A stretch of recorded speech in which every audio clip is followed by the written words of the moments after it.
आपण पाहू शकतो आताची ताजी दृश्य आहेत। उपमुख्यमंत्री सुनेत्रा पवार या मुंबईत दादरमध्ये सिद्धिविनायकाच्या दर्शनासाठी पोहोचलेल्या आहेत। आजचा त्यांचा जो संपूर्ण दिवसाचा कार्यक्रम आहे त्या कार्यक्रमाची सुरुवात सिद्धिविनायकाच्या दर्शनाने होते आणि त्यानंतर त्या चैत्यभूमीवर जाऊन डॉक्टर बाबासाहेब आंबेडकरांना अभिवादन करणार आहेत। सध्या त्या सिद्धिविनायकाच्या चरणाजवळ दर्शनासाठी पोहोचलेल्या आहेत। आपण पाहू शकतोय सुनेत्रा पवार यांच्यासोबत सुनील तटकरे आणि प्रफुल्ल पटेल हे दोन्ही नेते उपस्थित आहेत। त्यासोबत राष्ट्रवादी अजित पवार गटाचे इतर काही कार्यकर्ते देखील त्यांच्यासोबत सध्या गाभाऱ्यात उपस्थित आहेत। सुनेत्रा पवार यांच्याकडून सिद्धिविनायकाचं दर्शन घेतलं जात आहे। सुनेत्रा पवार आज आपल्या कामकाजाला सुरुवात करणार आहेत, आपला पदभार स्वीकारणार आहेत आणि या संदर्भात अधिकची माहिती देत आहेत आपले प्रतिनिधी गिरीश कांबळे। गिरीश, काय सांगाल, आज उपमुख्यमंत्री सुनेत्रा पवार पदभार स्वीकारतील आणि सुरुवातीला दिवसाची सुरुवातच सिद्धिविनायकाच्या दर्शनाने होतीये, काय अपडेट?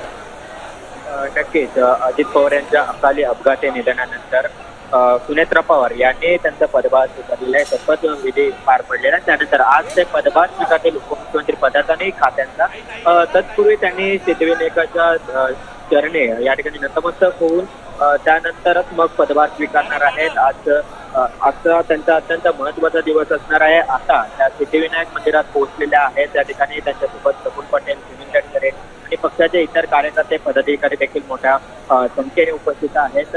अजित पवार यांच्या अकाली निधनाने एक मोठा धक्का हा पवार कुटुंबाला, सुनेत्रा पवार याशिवाय राष्ट्रवादी अजित पवार पक्ष यांना बसलेला आहे। अशा स्थितीत पक्षाचं नेतृत्व कोण करणार किंवा उपमुख्यमंत्री कोण होणार या सगळ्या चर्चा सुरू असताना सुनेत्रा पवार यांनी शपथविधी त्यांचा पार पडला। त्यानंतर त्या पदभार कधी स्वीकारतील याचा चर्चा होत्या। आज कॅबिनेट बैठक आहे, त्यासाठी त्या आज पदभार स्वीकारतील, त्यांच्या कामकाजाला सुरुवात करतील व त्यांचा पहिला आजचा मंत्रिमंडळ बैठक असणार आहे। त्यामुळे त्यांच्यासाठी आजचा त्यांच्या आयुष्यातील आणि राजकीय जीवनातील असं अत्यंत महत्त्वाचा दिवस आहे। त्यामुळे राजकीय जीवनाची सुरुवात चांगल्या होण्यासाठी आज त्या सिद्धिविनायक मंदिरात गणरायाच्या चरणी नतमस्तक होण्यासाठी पोहोचलेल्या आहेत। त्यानंतर त्या चैत्यभूमी येथे देखील जाणार आहेत।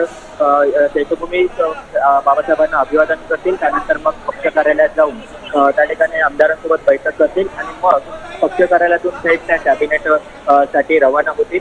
अशा पद्धतीचा आजचा त्यांचा पूर्ण शेड्यूल असणार आहे। त्यामुळे आता या ठिकाणी सिद्धिविनायक मंदिरात पोहोचलेले आपल्याला पाहायला मिळतात, हे दृश्य बघतोय।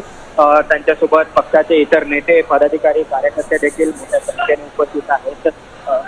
त्यामुळे हे आज नेमकं त्यांच्या बैठकीत जेव्हा आता पदभार स्वीकारतील त्यांच्या खात्याचा कोणता निर्णय पहिला घेणार याकडे देखील त्यांचं लक्ष असणार आहे। सुनेत्रा पवार यांच्यावर अचानक ही जबाबदारी आल्याने त्यांच्यावर दडपण असेल आणि हे दडपण जुगारून कशा पद्धतीने काम करतील हे देखील पाहणं महत्त्वाचं असणार आणि सर्वांचेच नजर त्यांच्याकडे असणार। पण अजित पवार यांचं हे अकाली निधन हा सर्वांसाठीच एक धक्का आहे, संपूर्ण राज्यासाठी धक्का आहे। मात्र अशा स्थितीत देखील त्यांनी स्वतःला सावरत मुख्यमंत्री पदाची शपथ घेतली आणि त्यानंतर आज त्या पदभार स्वीकारतात। सोबत आपण बघतोय की पार्थ पवार, त्यांचे पुत्र पार्थ पवार देखील सोबत आहेत।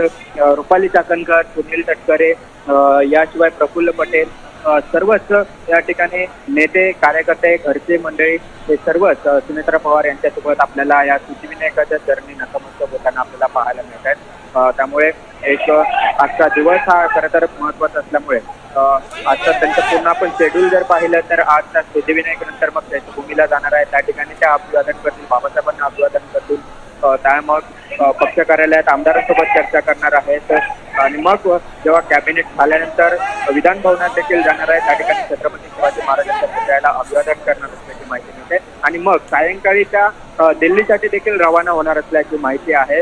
त्यामुळे आजच्या दिवसातील हे संपूर्ण जर शेड्यूल पाहिलं तर आजपासून त्या खऱ्या अर्थाने राज्याच्या राजकारणातील त्यांची नवी सुरुवात असणार आहे। त्या राज्यसभेच्या खासदार आहेत, परंतु जेव्हा अचानकपणे अजित पवार यांच्या अकाली निधनामुळे जबाबदारी आलेली आहे, राज्यातील नेतृत्व त्यांच्यावर आलेलं आहे, पक्षाची देखील जबाबदारी त्यांच्यावर असणार आहे। उपमुख्यमंत्री पद ची जबाबदारी आहे, खात्यांची जबाबदारी आहे, अनेक महत्त्वाची अशी जबाबदारी पार पाडत असताना त्यांनी त्या ठिकाणी गणरायाचा आशीर्वाद घेण्यासाठी या सिद्धिविनायक मंदिरात आपल्याला हे पोहोचलेलं पाहायला मिळतं। आपण बघतोय पार्थ पवार आहेत, सोबत सुनेत्रा पवार यांच्या रुपाली काकांकडे सुनील तटकरे आहेत, पक्षाचे कार्याध्यक्ष प्रफुल्ल पटेल आहेत, सुनील तटकरे दिसत आहेत, इतर पक्षातील कार्यकर्ते स्थानिक पदाधिकारी देखील आहेत.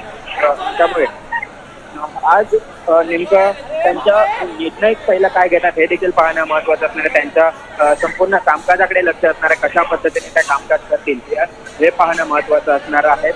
त्यामुळे कारण त्यांच्यासोबत मुख्यमंत्री देवेंद्र फडणवीस आणि एकनाथ शिंदे आहेतच, परंतु हे सर्व अचानकपणे सर्व गोष्ट घडल्यानंतर जो काही धक्का आहे या धक्क्यातून सावरत त्या ठिकाणी त्यांनी जो पदभार स्वीकारलेला आहे आणि त्यामुळे एक आव्हान त्यांच्या समोर असणार आहे. अजित पवारांची जी लेगसी आहे ती लेगसी पुढे घेऊन जाण्याचं एक आव्हान असणार आहे. ते आव्हान कशा पद्धतीने निभावतात हे देखील पाहावं लागेल. आता आपण बघतोय की सिद्धिविनायकमध्ये हनुमानाचं मंदिर आहे, त्या ठिकाणी देखील आता नतमस्तक होताना आपल्याला पाहायला मिळत आहे.